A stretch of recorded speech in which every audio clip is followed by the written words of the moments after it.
ഇന്ന് ഒരു പ്രബോധനം നടത്താൻ പറ്റുന്ന, നേരെ നിവർന്നു നിന്നിട്ട് സുന്നത്യമായത് പറയാൻ പറ്റുന്ന 10-18ഓളം അല്ലെങ്കിൽ 10-30ഓളം കൊല്ലം ഒറ്റക്ക് കേരളത്തിൽ മഹാനായ സുൽത്താൻ ഉലമക്ക് ശേഷം അവിടുത്തെ ശിഷ്യനായി ഓരോ മുക്ക് മൂലകളിൽ നടന്ന് കടന്നു ചെന്ന് സുന്നത്ത് ജമാഅത്തിന്റെ വിരോധികളുടെ കോട്ടകൊത്തളങ്ങളെ തകർത്ത് തരിപ്പണമാക്കി സുന്നത്ത് ജമാഅത്ത് പറയാൻ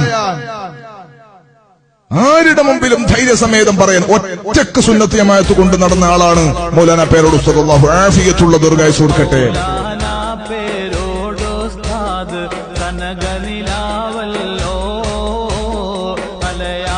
മലയാളക്കരയിലോ നീത്ത